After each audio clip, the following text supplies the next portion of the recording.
তাসনিম জারা MP প্রার্থী, মনে আছে? কোন আসনের এমপি প্রার্থী তিনি?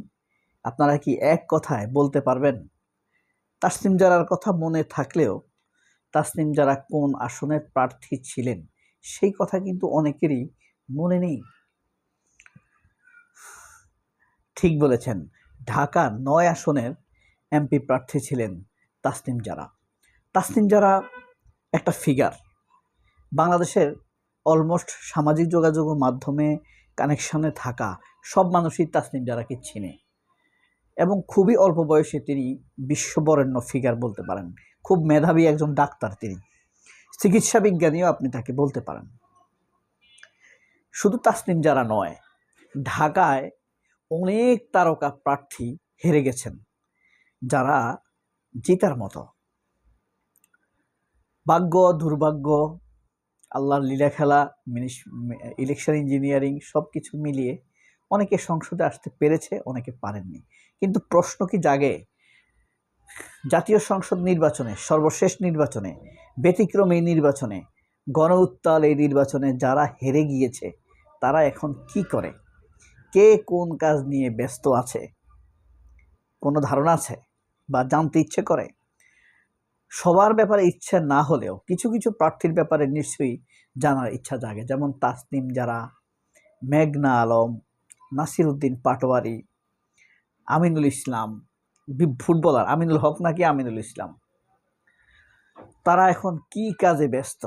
আসলে আমরা আগে জানি কারা কারা এই নির্বাচনে হেরে গিয়েছেন, পরাজিত প্রার্থী কারা। যেমন আপনার ঢাকা 4-এ তানভীর রবিন, ঢাকা 5-এ নবিউল্লাহ নবী, ঢাকা 11 কায়ুম, ঢাকা 12 সাইফুল, ঢাকা 14 সানজিদা তুলি, খুব আলোচিত প্রার্থী, তারকা প্রার্থী বলতে পারেন। ঢাকা 15 শফিকুর রহমান মিল্টন, এরপর ঢাকা 17 আমিনুল, হেরে গেছে না আমিনুল। তারপরে আপনার ঢাকা 6 মান্নান, ঢাকা 10 জসিমউদ্দিন সরকার, খুব তারকা, খুব জ্ঞানী লোক কিন্তু। তারপরে ঢাকা 17 খালিদ হোসেন, ঢাকা 9 জাবেদ রাসিন, এটা হইল এনসিপির একই আসনে তাসনিম জারা। তারপর ঢাকা 18 আরিফ, ঢাকা 8-এ আমাদের নাসির উদ্দিন পাটোয়ারি, যিনি জিততেও হেরেছেন, অবশ্য তাকে হারিয়ে দেওয়া হয়েছে এটাই বলা শ্রেয়। ঢাকা 13 মামুন, আবদুল্লাহ আল মামুন। তারপর ঢাকা 18 মাহমুদুর রহমান মান্না, চিনতে পেরেছেন? নাগরিক ঐক্যের প্রার্থী মাহমুদুর রহমান মান্না। ওই প্রার্থীগুলোর মধ্যে খুবই আলোচিত ছিলেন মেঘনা আলম। কেন?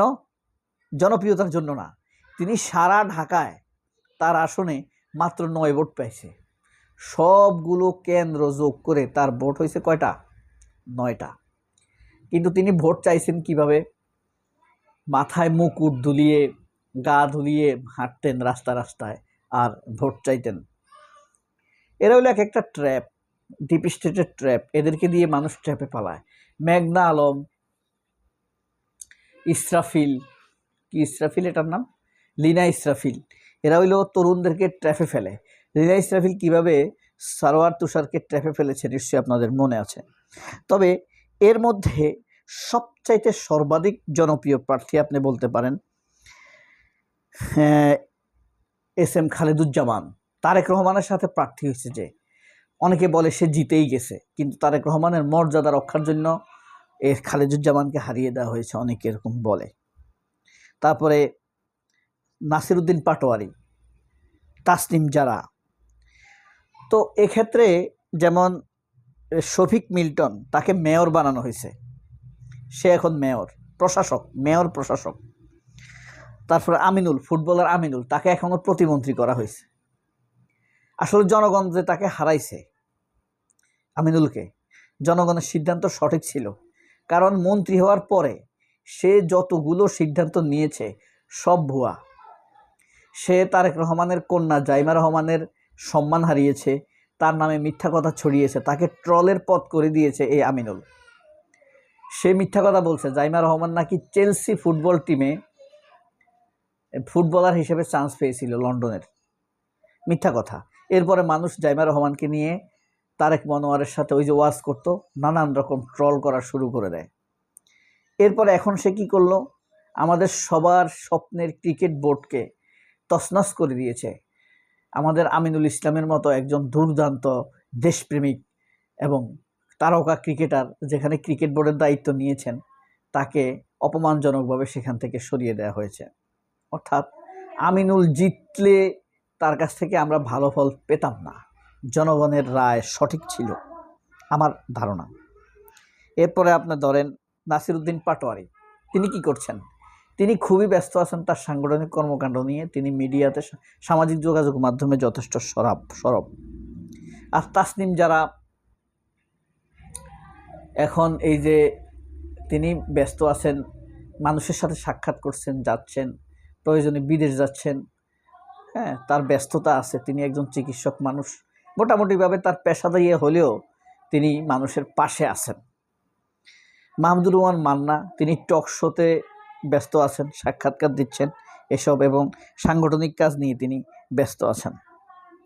এরপর জসিমউদ্দিন সরকার, সুপ্রিম কোর্টের একজন আইনজীবী, আন্তর্জাতিক খ্যাতিসম্পন্ন আইনজীবী।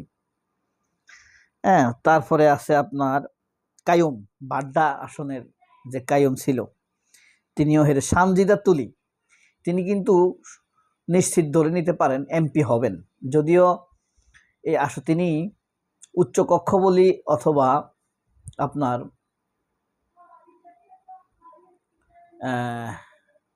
এই যে সিলেক্টেড, মানে নারী আসনে বিএনপি তাকে এমপি বানাবে বলে আমার একটা ধারণা। হ্যাঁ, এবং তিনি সেখানে ভালো করবেন। তিনি একজন সচেতন প্রার্থী, তার মতো প্রার্থী সংসদে দরকার আমার বিশ্বাস। তাসনিম জারারা যদি থাকতো, নাসিরউদ্দিন পাটোয়ারি থাকতো, ব্যারিস্টার ফুয়াদ থাকতো। ব্যারিস্টার ফুয়াদ তো ঢাকার প্রার্থী না, এই কারণে আমি এই আলোচনায় রাখি নাই। তারপরে আমি অপছন্দ করি মুজিবুর রহমান মঞ্জু, আমার ভালো লাগে না, কিন্তু তারপরও জুলাইয়ের জন্য এই কণ্ঠগুলো দরকার ছিল। ব্যারিস্টার ফুয়াদ, শিশির মনির, এই কণ্ঠগুলো যদি সংসদে থাকতো তাহলে আমাদের জুলাই শক্তিশালী হতো। তার মানে কি জুলাই দুর্বল? না, জুলাই দুর্বল না, সুবাস ছড়াতো জুলাই সংসদ থেকে, আমাদের ভালো লাগতো আমাদের কণ্ঠগুলো। এখন যারা সংসদে গেছে, এনসিপি জামাত বাদ দিলে অন্যরা আসলে আমাদের কণ্ঠ না, তারা আমাদের জুলাইকে নিয়ে অপমানজনক কথা বলে। এই কারণে আমি আসলে তাদেরকে, আমার মন থেকে আমার তাদেরকে ভালো লাগে না। তো এদের মধ্যে এম্পাওয়ার্ড হয়েছে এই দুইজন, শফিক মিল্টন মেয়র হয়েছে, আমিনুল হয়েছে মন্ত্রী, আর সালাম তালুকদার তো এমপি প্রার্থী ছিল না, তাকে ওই প্রার্থীতে ওখান থেকে করা হয়েছে। তো এদের অবস্থার ব্যাপারে যদি আরও আপনাদের কিউরিওসিটি থাকে তাহলে আলাদা আলাদা করে এদেরকে নিয়ে কন্টেন্ট করা যাবে। সবাই অনেক ভালো থাকবেন। আল্লাহ হাফেজ, আসসালামু আলাইকুম।